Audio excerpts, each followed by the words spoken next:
Hi, my name is Lina and I'm a trans woman. I started my transition when I was 26, got HRT even later. All of it took place in an extremely transphobic country, and I truly felt like my life depended on passing. So I tried my best to jump from closet straight to stealth, and I almost kind of sort of succeeded. I accumulated a lot of knowledge and experience over the years, and I decided that I might as well just share it. I've been reading a lot of questions online recently from trans women in trans communities on how to do this, what to do here, etc. And I thought, just like I have the answers, I might as well make a video.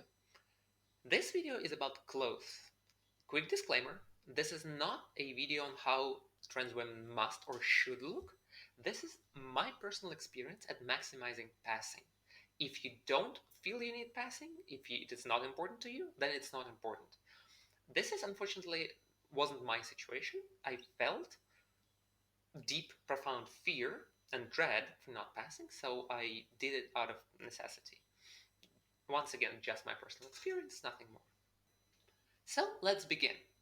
First of all, I have an inverted triangle body type, which means my shoulders are wider than my hips and overall the widest part of my body. This is quite common for trans women because it is a uh, common feature for male bodies. But luckily for us, there is a female body type that has the same feature, as shoulders being the widest part of the body. The upside is that we have usually a defined waist and longer legs. So we're going to use this to our advantage. Overall, again, your experience may vary, and we all have different bodies. You might not have inverted triangle body type, but this is my experience. I'm sharing it. Hopefully, it's going to be helpful. And our goal here is to balance out the top part of the silhouette with the bottom part of the silhouette. I'm going to use myself as a model here, but keep in mind this is not the best representation of a trans woman's body at the beginning of her transition. I've been on HRT for 4 years now, and it did change my body a lot. It added to my hips, it rounded out my facial features, and did more than that. However, keep in mind that I planned this wardrobe in case I will never get HRT. It wasn't a certainty. I didn't know if I would ever get it, so I planned ahead on what clothes I'm going to use and what clothes I'm going to buy in case I'll have to transition without HRT at all. Alright, tip number one. We can add to the bottom part to balance out the top and the bottom. The easiest way is to have skirts or dresses that have large skirts. So the ones that flare out from the waist is a really good idea. Another option is to have, let's say, baggy pants. I'm not a big fan of baggy pants, but I do have this piece of clothing that I fell in love once I found it. Look at it. You think it's a skirt? But those are pants, and I love it. It took me quite a while to find a name for it online. It can be called culottes, it can be called palazzo, but my mom's generation always knew it as the skirt pants, and this is what I kind of call skirt pants. Another good option is a peplum skirt. Again, took me quite a while to even find an example of a peplum skirt in an English speaking side of the internet, even though in my country of origin it's quite a common skirt. So this is a skirt that has extra fabric around the waist, but other than that it looks kind of like a pencil skirt. Pencil skirt isn't the best idea because it shows exactly how much we have around the hips, and usually we don't have much. So we want to create this visual illusion there is more there, because when there is like loose fabric, then we don't know how much is there, and our imagination will fill in the gaps. So pencil skirts not the best ideas, but the next best thing is peplum skirts. I don't have one with me. I generally don't like peplum skirts, but I'm gonna imitate one with this blouse I have and this skirt that usually is a flare skirt. All right, tip number two: take less from the top. So you wanna have either sleeveless shorts or blouses or dresses, or just in general, the rule is try to make it so it's less at the top. For example, fabrics that is streamlined and kind of like points to your waist is a good example. Like everything has a direction or any kind of a symmetry. I unfortunately don't have an example of a symmetry in the neckline, but I do have a symmetry in the this little, you know, decoration on the blouse. I really love. Tip number three: dark top, light bottom. You probably know the general rule of like white short or blouse and dark trousers or skirts. So we want to have it reversed. We want to highlight the bottom part and take away the shade or the dark, the black, the brown, the navy blue. It takes away from the top because it focuses the attention on the bottom. Take, for example, those two options. And to be fair, this is not the most fair comparison because I have regular white jeans in one option and tight black pants in another option. But the truth is, I don't have other black pants to show you because these black pants were bought to go with the dress, with this dress, and it's like just, I don't wear it without the dress. So, still, I think the comparison stands, and the difference might not be that drastic, but it adds up. The colors and then the clothes we choose, it adds up, and in the end helps taking away from the top and adding to the bottom. Miscellaneous tips. For shorter sleeves, diagonal cut works great, straight cut is fine, and sleeveless is the best. But keep in mind that thin straps are not the best idea. Wide pieces of fabric are much better for sleeveless options. In terms of longer sleeves, I don't have the best examples, but you actually want the ones that flare out, and I only have straight ones. So this is not. This is more on what not to. But since this particular outfit is balanced heavily with the skirt, balanced on around the bottom part of the silhouette, so in this one is it's okay. For patterns, I prefer the ones that like create a direction and go down, especially if you can afford it, like with a dress or with a blouse. Everything that guides the eye down from the shoulders is a preferable option. If you are lucky to have a defined waistline or just overall like kind of thin, narrow waist. I'm extremely grateful that I am.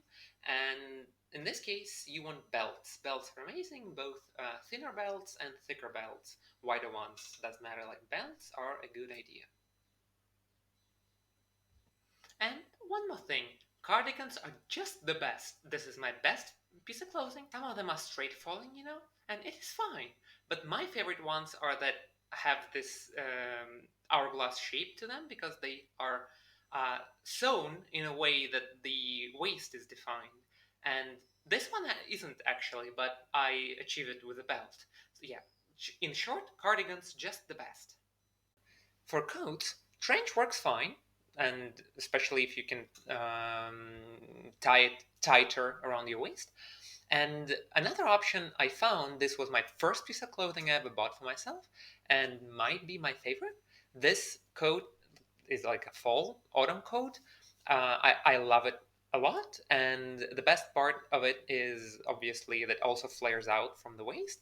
It doesn't have sleeves long enough, so you have to wear it with like long uh, gloves, which in my opinion is just only a plus, not a negative, not a downside. So overall, like wanted to share this coat. This coat is amazing. There is a difference though between a regular inverted triangle body type and the situation that trans women have. And this difference is the volume and the size of the rib cage. So it's not just about the size of the shoulders, it's also the size of the rib cage right here, right? So you don't usually see it when you look at the mirror up front, but if you turn sideways, you will notice it quite a bit, right? I mean, it depends, but I notice it when I do it. So we need to be careful with this. For example, like how much we add to the breast area with push-up, etc. I'm not saying it's a problem. I'm not saying you shouldn't do like tight anything like outfits at the top or anything, but I personally is self-conscious about being even remotely top heavy, so I try to avoid those kind of situations. And I'll be honest with you, there is a good chance that it is just internal transphobia, internalized transphobia, and I just don't allow myself even remotely top heavy outfits. Even though right now I feel much safer in the environment I am in and I pass better, I still have it lingering, the fear that the top part of my body looks like a giant brick on like small thin stilts. So I try to push those ideas away, but nowadays when I, for example, wear turtlenecks, I find myself subconsciously drifting away from them because, again, a lot of things give me this idea of like a brick on the sticks. And I realized that it might be my OCD, it might be my like inner things, just sharing the experience.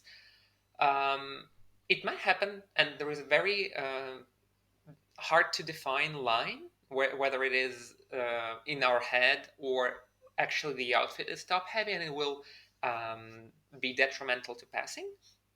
But just wanted to share this experience. And like the volume of the rib cage is obviously measured when you measure the underbust and then you compare it to bust. Because, for example, if I take the measurements of my bust, it will be, I mean, quite great for my height and my weight. But then I measure under bust and the difference is very minimal. So it also creates problems when I choose bras. Not unsolvable problems, but still problems. So this is just my experience, and I'm not saying you should be as cautious about it and have as much fear. That's not healthy. My fear isn't healthy. But just in case, keep this in mind that the volume of the rib cage is important, and we have to work around it if we want to maximize passing. So that was it for the clothes. I have a lot of ideas for future videos, and I want to start working on them right away. And I like hopefully we'll be able to create a library of advice and guides and share my experience with transitioning and passing. I want to apologize for the technical issues. I don't have my mic with me. I have a simple headset. The mic of that headset is on the table, and the lighting isn't the best. I use natural lighting, and the room isn't even remotely suitable for recording audio in. But this is what I have to work with at the moment. I left my home kind of in a hurry and light packed, if you can say that with the amount of clothes I just shown. But outside of clothes, I take nothing with me. I just packed my wardrobe, and that was like the documents, and that's pretty much it. Anyway, thank you so much for watching. If you have any feedback or comments or something you want to know, please let me know. I will try to answer everything and address it for future videos. And I love you all. Thank you. Bye.